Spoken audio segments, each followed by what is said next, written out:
সারা দুনিয়ায় দিনের বার্তা করতে প্রচার ও প্রসার, কুরআন হাদিসের আলোকে শোনো বয়ান ভাই আমার। আলহামদুলিল্লাহি রাব্বিল আলামিন ওয়াসসালাতু ওয়াসসালামু আলা সাইয়্যিদিল মুরসালিন, আম্মা বা'দ, ফাআউযু বিল্লাহি মিনাশ শাইতানির রাজীম। বিসমিল্লাহির রহমানির রহিম। আসসালাতু ওয়াসসালামু আলাইকা ইয়া রাসূলুল্লাহ ওয়া আলা আলিকা ওয়া আসহাবিকা ইয়া হাবিবাল্লাহ। আসসালাতু ওয়াসসালামু আলাইকা ইয়া নবিয়্যাল্লাহ ওয়া আলা আলিকা ওয়া আসহাবিকা ইয়া নূরাল্লাহ। আল্লাহ পাকের প্রিয় হাবিব, হাবিবেল হাবিব সাল্লাল্লাহু তাআলা আলাইহি ওয়া আলিহি ওয়াসাল্লাম এর ফরমানে আলিশান, নিয়্যাতুল মুমিনি খায়রুম মিন আমালিহি, অর্থাৎ মুমিনের নিয়ত তার আমল থেকে উত্তম রয়েছে।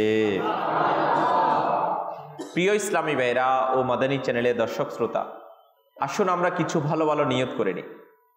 আল্লাহ পাক ও তার প্রিয় হাবিব সাল্লাল্লাহু তাআলা আলাইহি ওয়া আলিহি ওয়াসাল্লাম এর সন্তুষ্টি অর্জনের জন্য শুরু থেকে শেষ পর্যন্ত গভীর মনোযোগ সহকারে ইলমে দ্বীনের বয়ানে অংশগ্রহণ করব ইনশাআল্লাহুল করিম। যা কিছু শ্রবণ করব তা স্মরণ রেখে আমল করা এবং অপর ইসলামী ভাইয়ের কাছে নেকির দাওয়াত হিসাবে পৌঁছিয়ে দিব। আসুন প্রিয় ইসলামী ভাইয়েরা, আমরা এটাও নিয়ত করি যতক্ষণ ইলমে দ্বীনের বয়ান জারি থাকবে, এদিক সেদিক থাকানো, জমিনের উপর আঙ্গুল দিয়ে খেলা করা, পোশাক শরীর কিংবা মাথার চুল ইত্যাদি নাড়াচাড়া করতে করতে ইলমে দ্বীনের বয়ান শুনলে এর যা বরকত রয়েছে তা হাতছাড়া হয়ে যাওয়ার সম্ভাবনা রয়েছে। তো আমরা এই সমস্ত বিষয় থেকে নিজেকে বাঁচিয়ে রাখবো। হাদিসে মুবারকার মধ্যে আসছে, হুজুরে আকরাম নূরে মুজাসসাম শাহে বনি আদম রাসূলে মুহতাশাম সাল্লাল্লাহু তাআলা আলাইহি ওয়া আলিহি ওয়াসাল্লাম এর জান্নাত রূপী ফরমান হচ্ছে, যে ব্যক্তি জুমার দিন ও রাতে আমার প্রতি 100 বার দুরুদে পাক পাঠ করবে, আল্লাহ তাআলা তার 100টি অভাব পূরণ করে দিবেন। 70টি আখিরাতের এবং 30টি দুনিয়া। আর আল্লাহ তাআলা একজন ফেরেশতা নিযুক্ত করে দিবেন যে সেই দুরুদে পাক আমার কবরে এইভাবে পৌঁছাবে যেভাবে তোমাদেরকে উপহার পেশ করা। তো প্রিয় ইসলামী ভাইরা, দুরুদ ও সালাম পাঠ করার কেমন ফজিলত ও বরকত, কিন্তু আফসোস আমরা উদাসীনতার কারণে, গাফিলতির কারণে দুকায় পড়ে গিয়ে হয়তো আমরা এই সওয়াব অর্জন করা থেকে বঞ্চিত। তো আসুন না, আমরা যদি চাই আজকের এই ইজতিমার বরকতে অন্তত পক্ষে দুরুদ ও সালাম পাঠ করার চেষ্টা করব। সাল্লু আলাল হাবিব সাল্লাল্লাহু তাআলা আলা মুহাম্মদ সাল্লাল্লাহু তাআলা আলাইহি ওয়া আলিহি ওয়াসাল্লাম। প্রিয় ইসলামী ভাইরা, আজকে এক মহান হস্তি, এক মহান সত্তা এর মুবারক চরিত্রের আলোচনা এসেছে। মুবারক চরিত্র, কোন মহান সত্তা যিনি ইমানের দিক দিয়ে সবচেয়ে আলা মর্যাদা, যিনি আমলের দিক দিয়ে সবচেয়ে আলা মর্যাদা, জিনার সাথে হযরতে সাইয়েদুনা ফারুক আযম উসমানে গনি যুন্নুরাইন এবং মওলা আলী শেরে খুদা রাদিয়াল্লাহু তাআলা আনহু সাহাবায়ে কিরাম জিনার সাথে কম্পিটিশন লাগাতেন, কিন্তু ইনার আগে যেতে পারতেন না। আল্লাহু আকবার।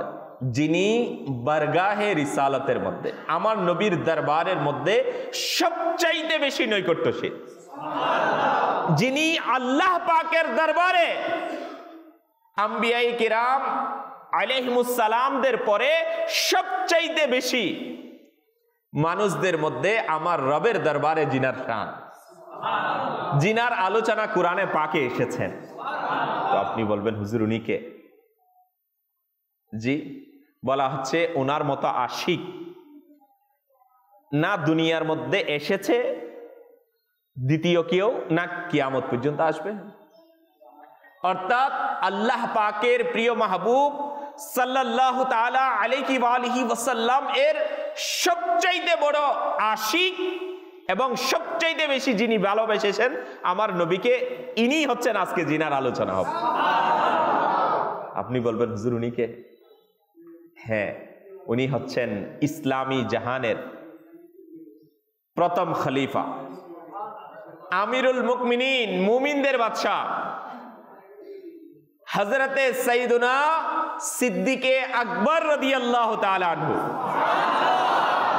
তো আজকে আমরা উনার আলোচনা শুন, উনার মুবারক চরিত্র, উনি কিভাবে এত আলা মর্যাদায়, অর্থাৎ জিনাকে কেউ প্রতিযোগিতা করে জিনার আগে কেউ কি করতে পারে নাই, যেতে পারে নাই। ইমানের দিক দিয়ে বলেন, আমলের দিক দিয়ে বলেন, সওয়াবে বলেন, সাদকাই বলেন, তো প্রিয় ইসলামী ভাইয়েরা, আল্লাহু আকবার, ইনি তো ইনি, আল্লাহ পাক ওনাকে দান করেছেন। এই জন্য আমির আহলে সুন্নাত একটি কিতাব লিখেছেন, আশিকে আকবর। কি এর অর্থ হচ্ছে সবচাইতে বড় আশিক, সবচাইতে কি বড় আশিক। আমরা বলি না আমি আশিকে রাসূল, কেমন? তো তো আজকে আমরা ইনশাআল্লাহ আশিকে আকবরের আলোচনা শুনব। কিতাবের মধ্যে আসছে উম্মুল মুমিনিন হযরতে সাইয়্যিদাতুনা মা আয়েশা সিদ্দিকা রাদিয়াল্লাহু তাআলা আনহা, ইনি বলেন ইসলামের প্রাথমিক যুগ যখন সাহাবায়ে কিরাম আলাইহিমুর রিদওয়ানগণের সংখ্যা 38 জনে উপনীত হলো, ইসলামের শুরু তখন হাজারো মুসলমান হয় নাই, মাত্র কয়জন? 38 জন। তখন হযরত সাইয়্যিদুনা আবু বকর সিদ্দিক হুজুরে পুন্নূর সাল্লাল্লাহু তাআলা আলাইহি ওয়া আলিহি ওয়াসাল্লামের নিকট প্রকাশ্যে ইসলামের দাওয়াত প্রচারের অনুমতি চাইলেন। আজকে জিনার আলোচনা, ইনি আমার নবীর দরবারে বললেন হুজুর আমাদেরকে প্রকাশ্যে ইসলামের দাওয়াত দেওয়ার কি দেন, অনুমতি দেন। কারণ কিতাবের মধ্যে আসছে হুজুর সাল্লাল্লাহু তাআলা আলাইহি ওয়া আলিহি ওয়াসাল্লাম ইরশাদ ফরমালেন, হে আবু বকর, আমরা এখনো সংখ্যায় অনেক কম, সবাই অমুসলিম কাফির, আমরা মাত্র সংখ্যায় কয়জন? 38 জন, অনেক কম। এই কথা যখন সিদ্দিক আকবরকে বলা হলো, ইনি বললেন, কিন্তু হযরত সাইয়্যিদুনা সিদ্দিক আকবর রাদিয়াল্লাহু তাআলা আনহু বারবার আমার নবীর দরবারে অনুরোধ করতে থাকে, প্রার্থনা করতে থাকে, হুজুর ইজাজত দিন, অনুমতি দিন। এমনকি এক পর্যায়ে আল্লাহ পাকের রাসূল সাল্লাল্লাহু তাআলা আলাইহি ওয়া আলিহি ওয়াসাল্লাম প্রকাশ্যে ইসলাম প্রচারের অনুমতি দিয়ে দিলেন। কারণ এর আগে প্রকাশ্যে ইসলাম প্রচারের কি ছিল না, অনুমতি ছিল না, গোপনে গোপনে দাওয়াত দিত। কারণ এর কারণে যদি কেউ মুসলমান হয়ে যেত, শুনতো কাফিররা, তার উপর জুলুম নির্যাতন শুরু করে দিত, যার কারণে ইসলামের দাওয়াত প্রাথমিক পর্যায়ে গোপনে গোপনে হয়েছে। কারণ আল্লাহ তাআলার পক্ষ থেকে হুকুম এটাই ছিল। কিন্তু সিদ্দিক আকবর রাদিয়াল্লাহু তাআলা আনহু বলতেছেন, হুজুর আমরা প্রকাশ্যে কি দিব? কি জজবা, কি উৎসাহ। কিতাবের মধ্যে আসলো, যখন অনুমতি পেয়ে গেল, মুসলমানরা মসজিদে হেরেম শরীফের আশেপাশের এলাকায় ছড়িয়ে গেল, প্রত্যেকে নিজ নিজ বংশকে ইসলামের দাওয়াত দিতে লাগলো। পৃথিবীর প্রথম খতিব, উনিকে শুনুন, খতিবে আওয়াল হযরত সাইয়্যিদুনা সিদ্দিকে আকবর রাদিয়াল্লাহু তাআলা আনহু লোকদেরকে ইসলামের খুতবা দেওয়ার জন্য দাঁড়ালেন এবং সেখানে আল্লাহ পাকের রাসূল সাল্লাল্লাহু তাআলা আলাইহি ওয়া আলিহি ওয়াসাল্লাম উপস্থিত ছিলেন।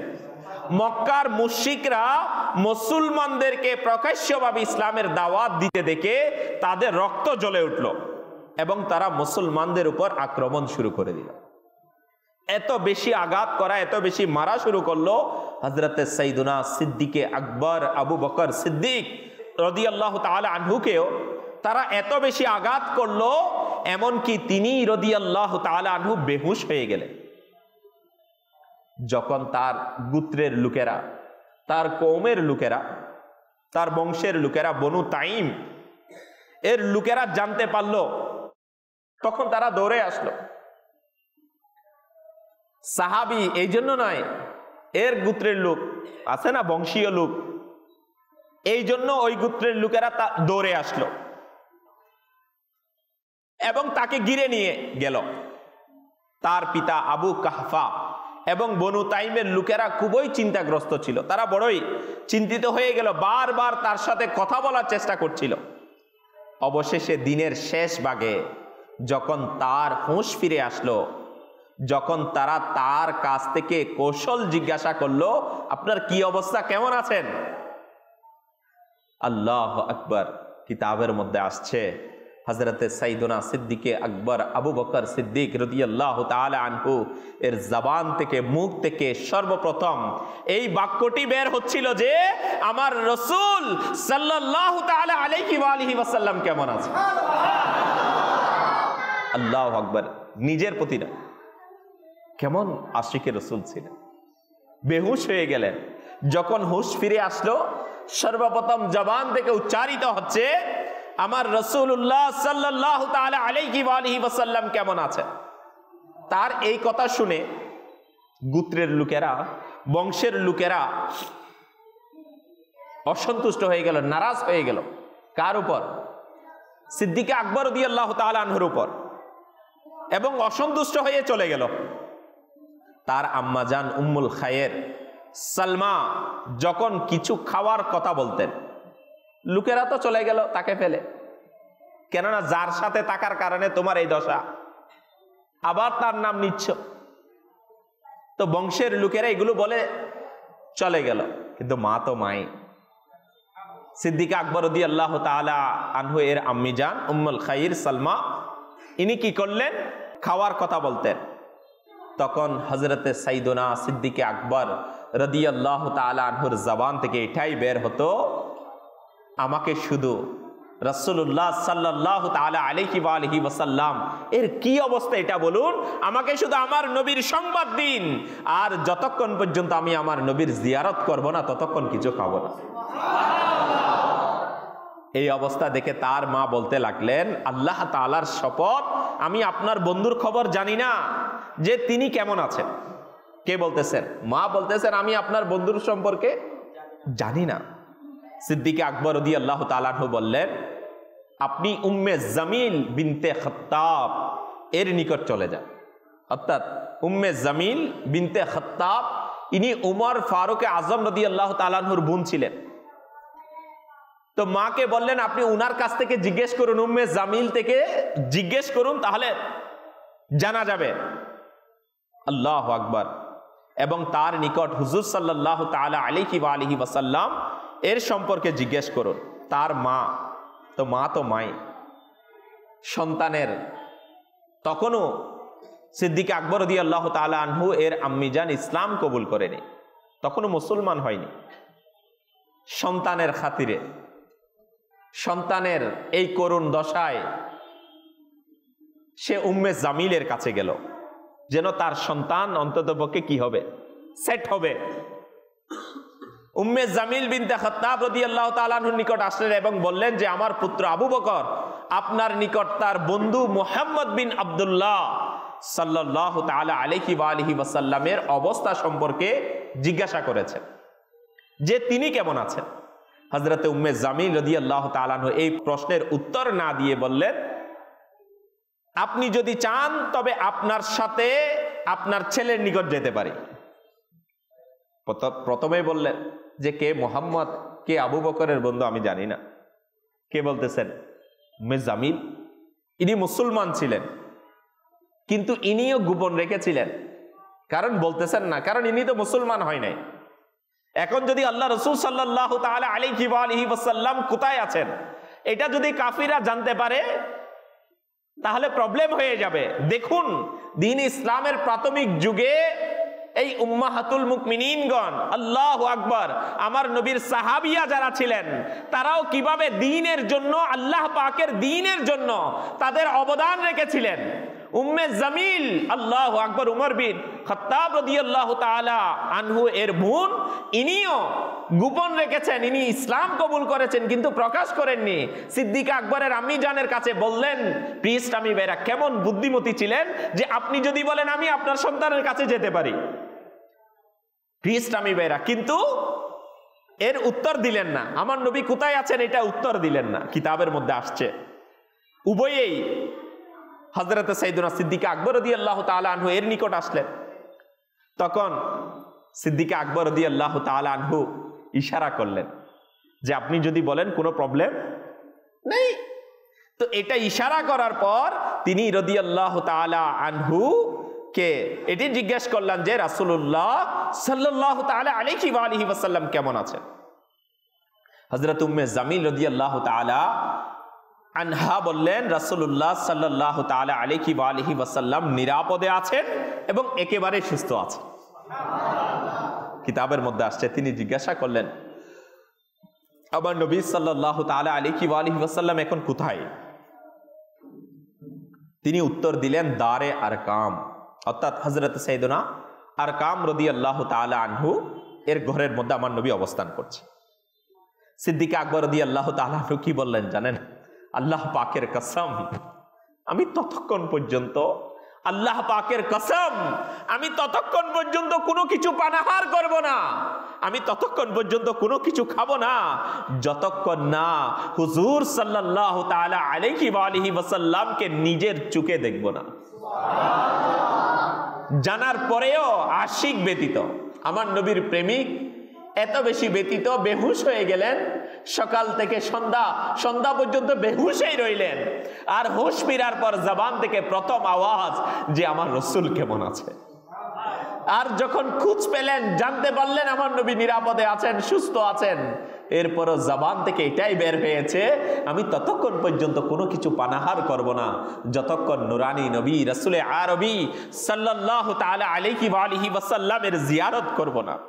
হে আশিকানে রাসূল, কিতাবের মধ্যে আসছে অবশেষে যখন সবাই চলে গেল তখন তার আম্মা জান এবং উম্মে জামিল ইবনে খাত্তাব তারা দুইজনেই রাসূলে পাক সাল্লাল্লাহু তাআলা আলাইহি ওয়া আলিহি ওয়াসাল্লাম এর মুবারক দরবারে তাকে নিয়ে গেল।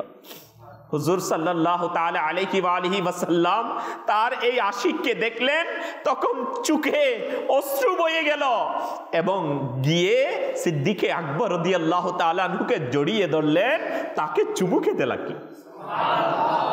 এই আবেগময় অবস্থা দেখে সকল মুসলমানও আবেগ তাড়িত হয়ে তার ওই দিকে ধাবিত ছিলেন, তাকে ক্ষত বিক্ষত হয়ে গিয়েছিল। সিদ্দিকে আকবর রাদিয়াল্লাহু তাআলা আনহু দেখে হুজুর সাল্লাল্লাহু তাআলা আলাইহি ওয়া আলিহি ওয়াসাল্লাম খুবই আবেগপ্রবণ হয়ে গিয়েছিলেন। হযরত সাইয়েদুনা আবু বকর সিদ্দিক রাদিয়াল্লাহু তাআলা আনহু আরজ করলেন, ইয়া রাসূলুল্লাহ সাল্লাল্লাহু তাআলা আলাইহি ওয়া আলিহি ওয়াসাল্লাম, আমার মা বাবা আপনার প্রতি উৎসর্গিত হোক, আমি ভালো আছি, বাস সামান্য আঘাত পেয়েছি। আল্লাহু আকবার। সেই দিন, যেই দিন তাকে কষ্ট দেওয়া হয়েছিল, সেই দিনই তার আম্মি জান হযরতে সাইয়্যিদাতুনা উম্মুল খাইর সালমা এবং হযরতে সাইয়্যিদুনা আমির হামজা রাদিয়াল্লাহু তাআলা আনহুমা ও ইসলাম গ্রহণ করলেন। সিদ্দিক আকবর রাদিয়াল্লাহু তাআলা আমার নবীর দরবারে আরজ করলেন, হুজুর আমার মাকে ইসলামের দাওয়াত পেশ করুন। সাথে সাথে আল্লাহু আকবার, এই সময়ই হযরত সাইয়েদুনা সিদ্দিক আকবর রাদিয়াল্লাহু তাআলা আনহু এর আম্মু জান আলহামদুলিল্লাহ আমার নবীর গোলামি কবুল করে নিল। এই আশিকানে রাসূল ও আশিকানে সাহাবা আহলে বাইত যারা ইজতিমায় এসেছেন, আপনারা শুনলেন যে হযরত সাইয়েদুনা আবু বকর সিদ্দিক রাদিয়াল্লাহু তাআলা আনহু ইশকে রাসূলে ডুবে দ্বীন ইসলামের প্রচার ও প্রসার উন্নতির জন্য কেমন দুঃখ কষ্ট সহ্য করেছে। আমার নবীর মহব্বতে এত বেশি ডুব দিয়েছিলেন যে দ্বীনের জন্য, আল্লাহ তাআলার দ্বীনের জন্য কেমন কুরবানি দিয়েছেন, কেমন আঘাত বরদাস্ত করেছেন, কেমন কষ্ট সহ্য করেছেন। ইসলামের এই মহান মুবাল্লিগ নিজের দেহ, নিজের শরীর, মন, দন সবকিছু আল্লাহ তাআলা এবং তার প্রিয় হাবিব সাল্লাল্লাহু তাআলা আলাইহি ওয়া আলিহি ওয়াসাল্লামের ভালোবাসায় কুরবান করে দিয়েছেন। এইরূপ দুঃখ কষ্ট পাওয়ার পরও নিজের চিন্তা করেননি। এমন কষ্ট পাওয়ার পরও, আঘাত পাওয়ার পরও নিজের শরীর ক্ষত বিক্ষত হয়ে গিয়েছিল, বেহুশ হয়ে গিয়েছিল, এরপরও নিজের চিন্তা করেনি, বরং নিজের আকা ও মৌলা নবী মুহাম্মদ রাসূলুল্লাহ সাল্লাল্লাহু তাআলা আলাইহি ওয়া আলিহি ওয়াসাল্লামের জিকির আমার নবীর স্মরণ করেছেন এবং অশান্ত ছিলেন যে কোনো ভাবে আমি যেন আমার আকা ও মৌলা নবী মুহাম্মদ রাসূলুল্লাহ সাল্লাল্লাহু তাআলা আলাইহি ওয়া আলিহি ওয়াসাল্লামের অবস্থা সম্পর্কে আমি জানতে পারি। তিনি কোনো কষ্টে নাই তো? একটু ভাবুন তো যে দয়াময় আকা সাল্লাল্লাহু তাআলা আলাইহি ওয়া আলিহি ওয়াসাল্লামের প্রতি জীবন উৎসর্গকারী সাহাবাই কেরাম আলাইহিমুর রিদওয়ান এর প্রেম ও ভালোবাসার অবস্থা এমনই ছিল। আসুন না আমরাও চিন্তা করি যে আমরাও আমাদের আকা সাল্লাল্লাহু তাআলা আলাইহি ওয়া আলিহি ওয়াসাল্লামকে কেমন ভালোবাসি। আমরাও বলি আমি তো আমার নবীর উম্মত রয়েছি, আমরাও তো বলি আমি তো আমার নবীকে ভালোবাসি, বড়ই মহব্বত করি হুজুর, বড়ই ভালোবাসি। প্রিয় ইসলামী ভাইরা, দেখুন না সিদ্দিকা আকবরের ভালোবাসা আর আমাদের মতো আশিকদের ভালোবাসা। দেখুন না আজকে দুনিয়ার মাল ও দৌলতের মহব্বতে নবীর সুন্নত ছেড়ে দেয়া হয়, দুনিয়ার দলের খাতিরে, দুনিয়ার এই খাতিরে সেই খাতিরে আল্লাহ তাআলার পর আমার নবীর শান ও আসমত এটা বুঝে আসে না অনেকের কাছে। কিন্তু আমাদের মাঝেও কি ইসলামের জন্য কুরবানি, দ্বীনের জন্য কুরবানি দেওয়ার চেতনা আছে? সাহাবাই কেরাম আলাইহিমুর রিদওয়ান বুজুর্গানে দ্বীন রহিমাহুমুল্লাহুস সালাম তো জান ও মাল কুরবানি দিতেও ঘাবড়াতেন না। তারা বিন্দু পরিমাণ চিন্তা করতেন না জান মাল দ্বীনের জন্য দিয়ে দিতে। কিন্তু আফসোস আমরা শুধুমাত্র সময়ের কুরবানিও দিতে পারি না। আমাদেরকে যদি বলা হয় মাদানী কাফেলার মুসাফির হন, যদি আমাদেরকে বলা হয় নেকির দাওয়াত দিন, যদি আমাদেরকে বলা হয় 63 দিনের তরবিতি কোর্সের জন্য আসুন, যদি বলা হয় 1 মাসের মাদানী কাফেলায় সফর করুন, যদি বলা হয় বৃহস্পতিবার সাপ্তাহিক ইস্তেমায় চাকরি থেকে তাড়াতাড়ি ছুটি হয়ে ইশারের নামাজ এখানে পড়ুন, প্রিয় ইসলামী ভাইরা আমাদের কাছে টাইম নাই। জান তো দূরের কথা, মাল দিব দূরের কথা, আমাদের কাছে এতটুকু টাইম নাই যে আমি আল্লাহ পাকের রাস্তায় দ্বীনের জন্য, সুন্নতের খিদমতের জন্য আমি সময় কুরবানি দিই। মনে রাখবেন যারা দ্বীনে ইসলামের সাহায্য করে, যারা দ্বীন ইসলামের সাহায্য করে আল্লাহ তাআলা তাদের সাহায্য করেন। যেমনটি 17তম পারা সূরা হজ্জের 40 নম্বর আয়াতে আল্লাহ পাক ইরশাদ করেন, কাজুল ঈমান থেকে অনুবাদ, এবং নিশ্চয়ই আল্লাহ পাক সাহায্য করবেন তারই যে তার দ্বীনের সাহায্য করবে। প্রিয় ইসলামী ভাইরা, দেখলেন তো আপনারা, আল্লাহ তাআলা তাকে সাহায্য করবেন। কাকে? যে তার দ্বীনের সাহায্য করবে। আল্লাহ তাআলার উপর বদান্যতার দায়িত্ব যে তিনি তাকে সাহায্য করবেন, এটা আল্লাহ তাআলার বদান্যতার দায়িত্ব। আমার আল্লাহ তাআলা তাকে সাহায্য করবেন। কাকে? যে তার দ্বীনের সাহায্য করবে। আমার রবের দায়িত্ব, আমার আল্লাহ পাক দায়িত্ব নিয়ে নিয়েছেন যে আল্লাহ তাআলার দ্বীনের সাহায্য করবে, আল্লাহ তাআলা তাকে সাহায্য করবে। প্রিয় ইসলামী ভাইরা, হাকিমুল উম্মাত মুফাসসিরে কুরআন মুফতি আহমদ ইয়ারকান নাইমি রাহমাতুল্লাহ আলাইহি বলেন, আল্লাহ তাআলার ওলিদের সাহায্য করা, দেখুন আল্লাহ তাআলার ওলিদের সাহায্য করা, আল্লাহ তাআলার নবীর খিদমত করা, ইলমে দ্বীনের প্রসার করা, সবই হচ্ছে আল্লাহ তাআলার দ্বীনের সাহায্য। সুতরাং আমাদের উচিত আমরাও আল্লাহ তাআলার সন্তুষ্টি অর্জনের নিয়তে দ্বীন ইসলামের উন্নতির জন্য আমির আহলে সুন্নাত কিবলা শেখে তরিকত হযরতে মাওলানা আবু বিলাল মুহাম্মদ ইলিয়াস আত্তার কাদেরী দামাত বরকাতুল আলিয়া দাওয়াত ইসলামের দ্বীনি পরিবেশে আমাদেরকে 12টি দ্বীনি কাজ দিয়েছে। 12টি দ্বীনি কাজ করার উৎসাহ নিজের মাঝে সৃষ্টি করুন। এ আমার আশিকে রাসূল ইসলামী ভাইরা, আল্লাহ তাআলার দ্বীনের সাহায্যকারীদের সাহায্য কিভাবে হয়ে থাকে, তাদের সাহায্য কে করে থাকে, তাদেরকে কিভাবে দৃঢ়তা নসিব হয়, আসুন শ্রবণ করি পারা 26 সূরা মুহাম্মদ আয়াত 7। এর মধ্যে আমার আল্লাহ তাআলা ইরশাদ ফরমান, কানজুল ঈমান থেকে অনুবাদ, শুনুন শুনুন হে ঈমানদারগণ, যদি তোমরা আল্লাহ তাআলার দ্বীনের সাহায্য করো তবে আল্লাহ তোমাদের সাহায্য করবেন।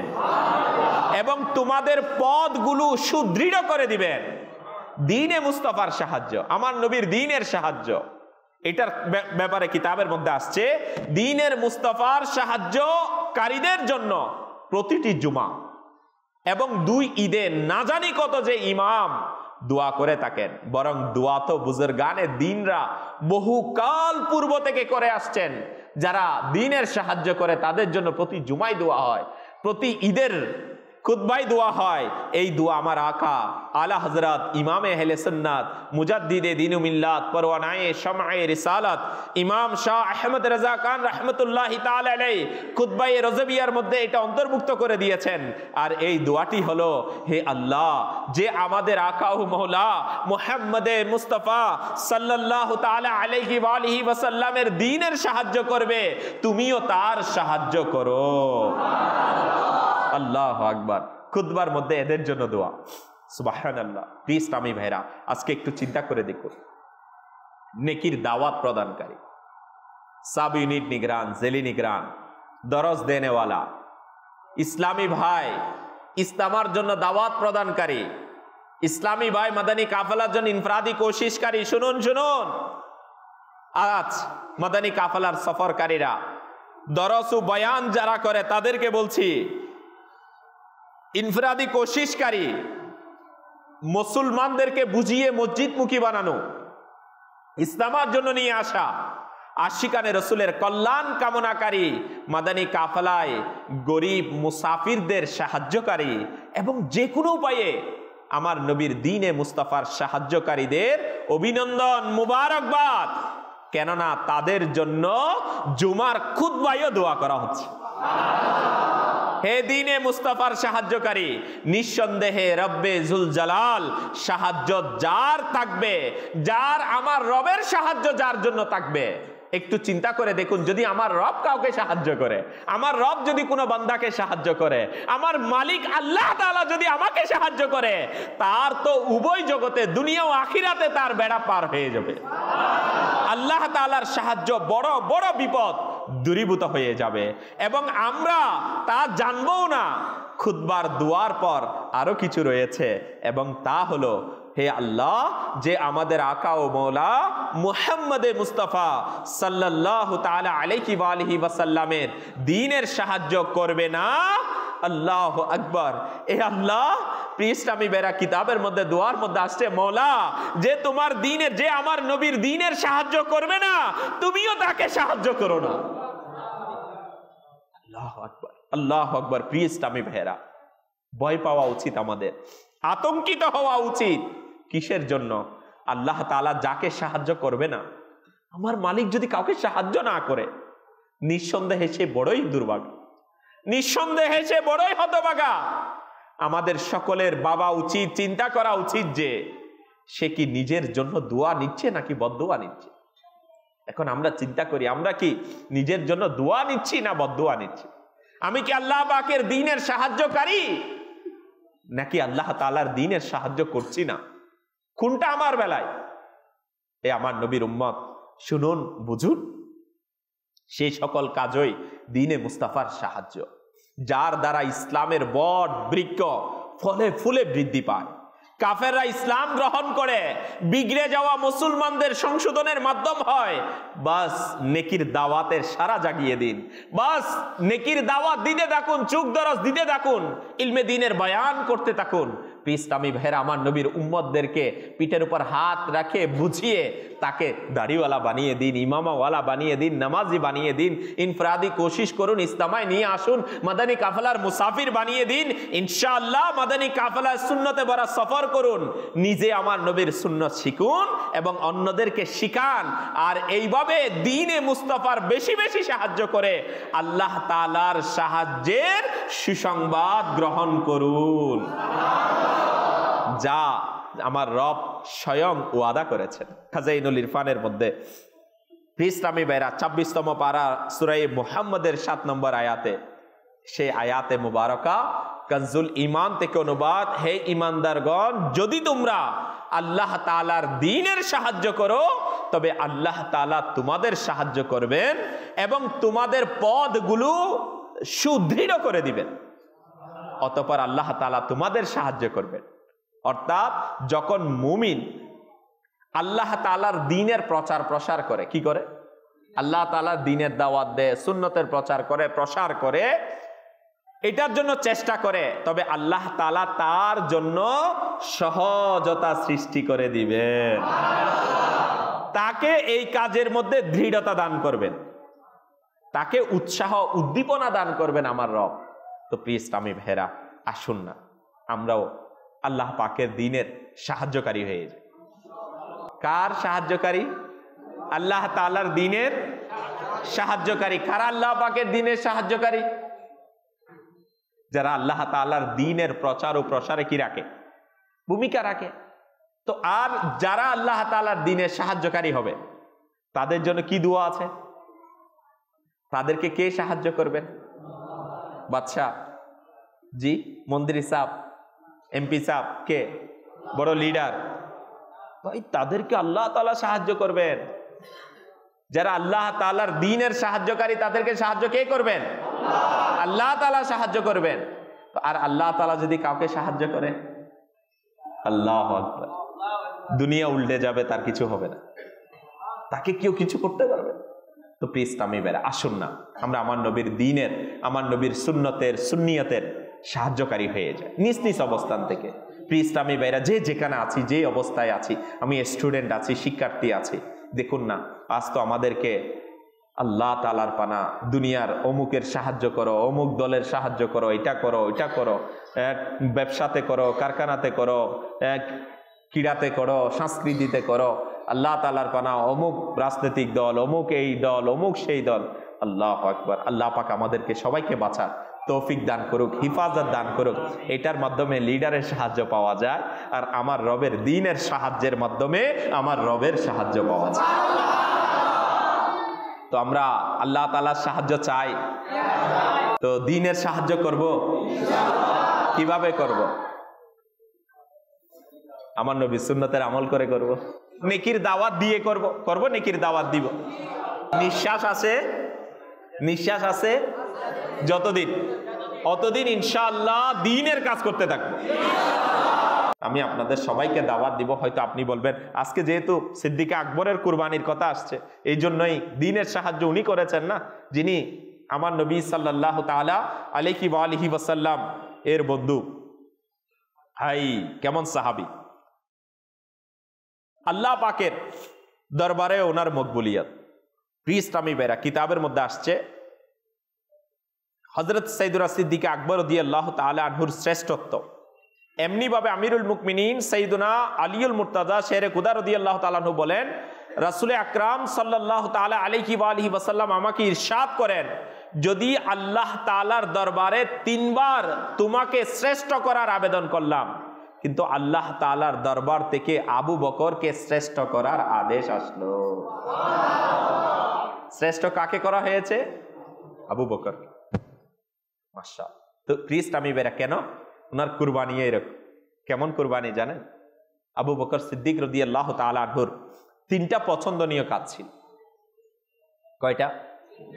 শুনবেন কেমন পছন্দ? আমার নবীর দরবারেও সিদ্দিক আকবরের মর্যাদা। একবার কিতাবের মধ্যে আসছে জান্নাতেও সিদ্দিক আকবরের মর্যাদা। একবার আমার নবী সাহাবায়ে কিরাম আলাইহিম রিদওয়ানগণকে নিয়ে একটা পুকুরের পাড়ে গেলেন। সাহাবায়ে কিরামকে বললেন যে যার বন্ধু সে তার দিকে সাঁতার কাটো। কথা বুঝে আসছে? সাঁতার কোন দিকে কাটবে? যে যার বন্ধু। এবং সব সাহাবায়ে কিরাম সাঁতার কাটলেন, যে যার বন্ধুর দিকে চলে গেলেন। এখন বাকি আছেন শুধু সিদ্দিক আকবর রাদিয়াল্লাহু তাআলা আনহু এবং আমার নবী সাল্লাল্লাহু তাআলা আলাইহি ওয়াসাল্লাম। কিতাবের মধ্যে আসছে আমার নবী সাল্লাল্লাহু তাআলা আলাইহি ওয়া আলিহি ওয়াসাল্লাম সাঁতার কেটে সিদ্দিক আকবর রাদিয়াল্লাহু তাআলা আনহুর দিকে তাশরীফ নিয়ে গেলেন। কেমন দামি ইমামুল আম্বিয়া, জান্নাতের মালিক নবী সিদ্দিক আকবর কেমন মহব্বত করেন। শুধু এটাই নয়, জান্নাতেও সিদ্দিক আকবরকে আল্লাহু আকবার কিতাবের মধ্যে আসছে না, মানে অভ্যর্থনা জানানো, স্বাগতম জানানো, সংবর্ধনা দেয় না, দে। এখানে আমাদের এখানে হয় না?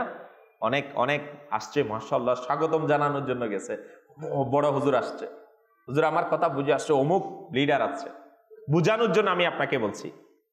আল্লাহু আকবার। সিদ্দিক আকবরের শান কেমন? কেন শান হবে না? যিনি আমার নবীর জন্য জান মাল ইজ্জত সব কুরবান করে দিয়েছে, তো উনার শান হবে না তো কার শান হবে? এমনি ভাবে হযরত সাইয়েদুনা আব্দুল্লাহ বিন আব্বাস রাদিয়াল্লাহু তাআলা আনহুমা বর্ণনা করেন, রাসূলুল্লাহ সাল্লাল্লাহু তাআলা আলাইহি ওয়াসাল্লাম ইরশাদ করেছেন, জান্নাতে এমন এক ব্যক্তি প্রবেশ করবে, জান্নাতে এমন এক ব্যক্তি কি করবে? কোথায় ঢুকবে?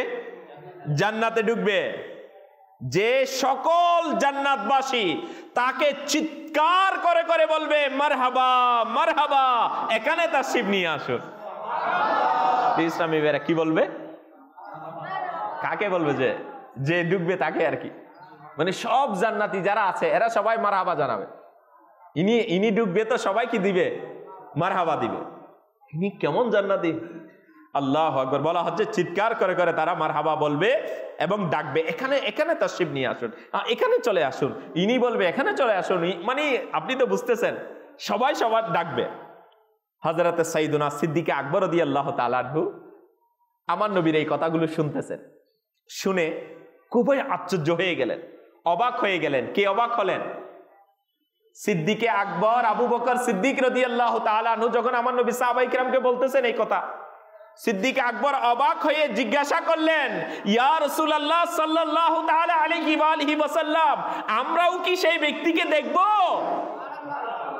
কে বলতেছেন? আবু বকর সিদ্দিক রাদিয়াল্লাহু তাআলা আমার নবী থেকে জিজ্ঞেস করতেছেন, ইয়া রাসূলুল্লাহ, সে জান্নাতের মধ্যে এই ব্যক্তিকে সবাই মারহাবা দিবে, আমরা কি তাকে দেখব? শুনুন কেমন মজার ঘটনা। হুজুর সাল্লাল্লাহু তাআলা আলাইহি ওয়া আলিহি ওয়াসাল্লাম ইরশাদ করলেন, হে আবু বকর, সেই জান্নাতি ব্যক্তি হচ্ছে তুমি।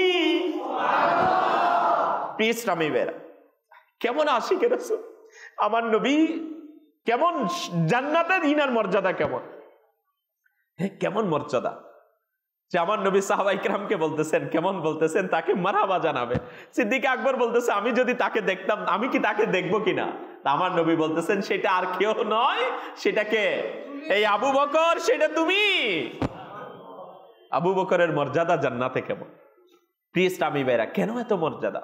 আপনার কাছে আমার কাছে প্রশ্ন আছে, কেন এত মর্যাদা? প্রিয় ইসলামী ভাইরা, কেন মর্যাদা জানেন? আমি এটাও আপনাকে মেসেজ লাস্ট, এটা ইমানের জন্য অনেক জরুরি, এটা আমার আপনার আকাইদের জন্য জরুরি, একজন মুসলমানের জন্য, উম্মতে মুহাম্মাদি যারা আমার নবীর গোলাম দাবি করে, মুসলমান দাবি করে, আমি তার জন্য বলছি। প্রিয় ইসলামী ভাইরা, যারা আমাদের এই চ্যানেলের দর্শক শ্রোতা, আমরাও শুনছি, কিতাবের মধ্যে আসছে সিদ্দিক আকবর রাদিয়াল্লাহু তাআলা আনহু বলেন, আমার তিনটি বিষয় আমার পছন্দনীয়। কয়টা বিষয়? কয়টা বিষয়? এর মধ্যে নাম্বার 1, সিদ্দিক আকবর রাদিয়াল্লাহু তাআলা আনহু ফরমাচ্ছে, নুরানি আখা, উভয় জাহানের দাতা, ইমামুল আম্বিয়া নবী সাল্লাল্লাহু তাআলা আলাইহি ওয়া আলিহি ওয়াসাল্লাম, আমার পছন্দের বিষয় হচ্ছে আমি যেন সর্বক্ষণ সর্ব অবস্থায় আমার নবীর নূরানি চেহারা মুবারক দেখতে পারি। ইনার পছন্দ কি? কি পছন্দ? এটাই পছন্দ, আমি যেন সর্বক্ষণ সর্ব অবস্থায় কাকে দেখি? আমার নবীকেই দেখতে পারি। 1 নম্বর পছন্দের বিষয়। সিদ্দিক আকবরের 3টা পছন্দ আছে।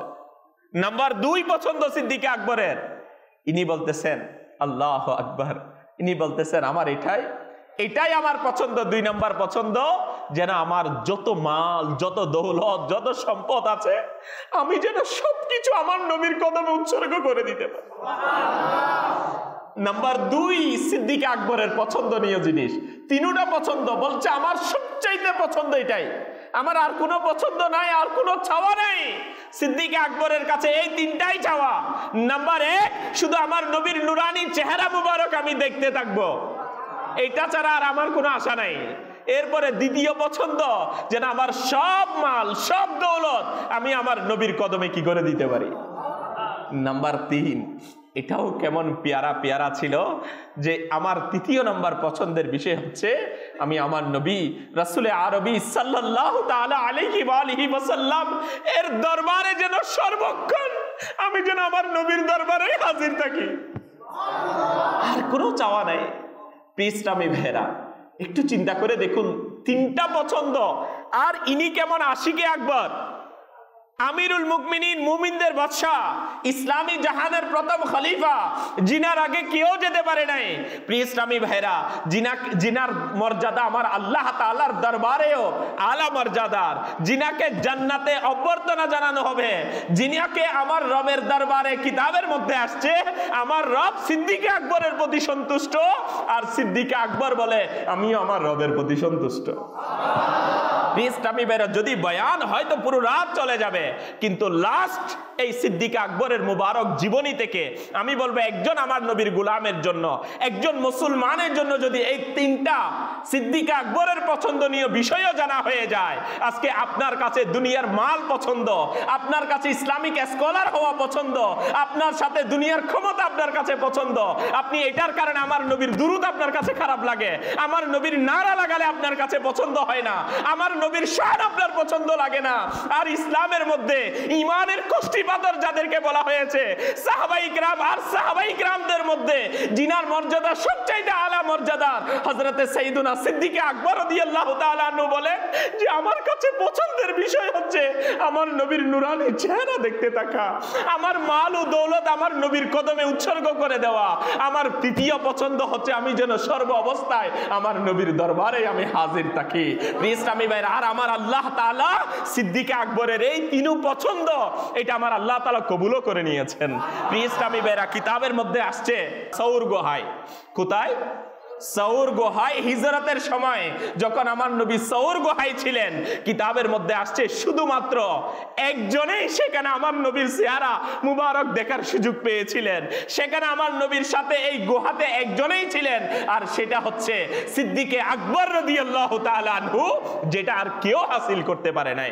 কোন সাহাবাই কিরাম এটা আর হাসিল করতে পারে নাই, যেটা কে হাসিল করেছেন? সিদ্দিকে আকবর বলেছেন না যে আমার পছন্দ যেন আমি সর্ব অবস্থায় আমার নবীর নুরানি চেহারাই দেখি। আর সৌর গুহায় একটি গুহার ভিতরেও আমার নবীকে যেই দেখেছেন ইনি হচ্ছেন সিদ্দিকে আকবর। এটাকে বলা হয় ইশকে রাসূল, নবী প্রেম। আপনি বলবেন আমার অনেক আমল আছে, আপনার অনেক আমল অনেক জায়গায় থাক, আর সিদ্দিকে আকবরের কাছে আমার নবীর ভালোবাসা আছে, আর এটা উনাকে ঈমানের মর্যাদাবান বানিয়ে দিয়েছে। ইনাকে আমার নবীর ভালোবাসা এটা সিদ্দিকে আকবরকে আখিরাতে মর্যাদাবান বানিয়ে দিয়েছে, জান্নাতে উনাকে দামি বানিয়ে দিয়েছে। ইসলামী ভাইরা, নাম্বার 2 সিদ্দিকে আকবর দোয়া করেছে পছন্দের বিষয় কি ছিল? আমার মাল কার কদমে? আমার নবীর কদমে। তাবুক যুদ্ধের সময় আমার নবী যখন কি মাল যুদ্ধের ময়দানের জন্য সবাইকে উৎসাহ দিলেন, সিদ্দিকে আকবর রাদিয়াল্লাহু তাআলা আনহু কিতাবের মধ্যে আসছে। আল্লাহু আকবার, কেমন প্যারা প্যারা ঘটনা। ইসলামী ভাইরা, জানি বলতে গেলে তো টাইম চলে যাবে, এতটুকু বলি আমি আপনাকে। সিদ্দিকে আকবর রাদিয়াল্লাহু তাআলা আনহু ওনার ঘরের সব মাল যা আছে, ঘরে যা আসবাবপত্র আছে, যা কিছু আছে, বলা হচ্ছে সোলার ছাই আছে না, সোলাতে ছাই, এগুলো সব নিয়ে আমার নবীর দরবারে হাজির। এর আগে ফারুক আজম রাদিয়াল্লাহু তাআলা আনহু কি বলছেন জানেন? ইনি বলতেছেন এইবার তো আমি ফার্স্ট হব। ফারুক আজম এর ঘরে যত মাল আছে সব মালকে কয় ভাগ করছে? 2 ভাগ করে, 1 ভাগ ঘরে রেখে আসছে, ঘরের বাসিন্দাদের জন্য আরেক ভাগ নিয়ে আসছে। কে? ফারুক আজম। ইনি বলতেছেন এইবার তো আমি প্রথম হব, এইবার তো আবু বকর সিদ্দিকের চেয়ে আমি বেশি কি করব? কে? ফারুক আজম রাদিয়াল্লাহু তাআলা আনহু। এবার যখন সিদ্দিকে আকবর আসলো, তখন আমার নবী সাল্লাল্লাহু তাআলা আলাইহি ওয়া আলিহি ওয়াসাল্লাম জিজ্ঞেস করলেন, হে সিদ্দিকে আকবর রাদিয়াল্লাহু তাআলা আনহু, আপনি ঘরে বাসিন্দাদের জন্য কি রেখে এসেছেন? সিদ্দিকে আকবর বললেন যে আমার ঘরের বাসিন্দাদের জন্য আল্লাহ ও তার রাসূলকে রেখে এসেছেন। এইবারও ফার্স্ট হইতে পারলো না। ইসলামী ভাইরা, কেমনে হবে? এটা তো আশিক, ইশক, মোহাব্বত, ভালোবাসা। সাহাবাই কিরামকে আল্লাহ পাক এমন আমার নবীর মোহাব্বত দিয়েছে, আর আজকে আপনি আমার নবীর মোহাব্বত ছাড়া, আমার নবীর দুরূদ ছাড়া, আমার নবীর ভালোবাসা ছাড়া আপনি আমি মুসলমান দাবি করব, হয়ে গেলাম মুসলমান, নামাজ পড়লাম মুসলমান হয়ে গেলাম, জান্নাত মিলে যাবে। ইসলামী ভাইরা, তো যদি এটা বোঝার জন্য আপনি সাহাবাই কিরামকে দেখুন, এটা দাওয়াত ইসলামী নতুন করে বানাই বলতেছেন এই কথাগুলো। এগুলো সিদ্দিক আকবরের জীবনী, এটাই আমাদেরকে শিখায়। কারণ ইসলামী বেরা সাহাবাই কেরামরা আমার রবের দরবারে কি মকবুল। কেননা এই জন্য আমির আহলে সুন্নাত আমাদেরকে নারা শিখিয়েছেন, হার সাহাবিয়ে নবী, হার সাহাবিয়ে নবী, মানে আমার নবীর সব সাহাবী কি জান্নাতি। তো আপনি জান্নাতীদেরকে ফলো করলেই তো জান্নাতি হবেন না। আপনি যদি দুনিয়ার অমুককে বলেন তো জান্নাতি ইজি। জান্নাতীদেরকে ফলো করুন। জান্নাতি কারা? সিদ্দিক আকবর জান্নাতি, ফারুক আজম জান্নাতি, ওসমানে গনি যুন্নুরাইন রাদিয়াল্লাহু তাআলা আনহু জান্নাতি, মৌলা আলী শেরে খুদা রাদিয়াল্লাহু তাআলা আনহু জান্নাতি, সাহাবাই কেরাম জান্নাতি, আমার নবীর সব সাহাবী জান্নাতি। ইসলামী ভাইরা বুঝে আসছে। আর সিদ্দিক আকবর তো এমন জান্নাতি, কেমন জান্নাতি, জিনাকে জান্নাতে মারহাবা জানানো হয়, এমন জান্নাতি। আল্লাহ পাক আমাদেরকে সিদ্দিক আকবরের এই মুবারক ভালোবাসা নসিব করুন।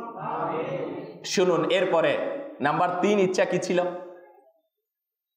3 নম্বর ইচ্ছা কি ছিল? পছন্দ ভুলে গেছি। জি, আমি যেন সর্ব অবস্থায় আমার নবীর সাথে, আমার নবীর দরবারে থাকি। হাই হাই, এটা সিদ্দিক আকবরের ইচ্ছা ছিল।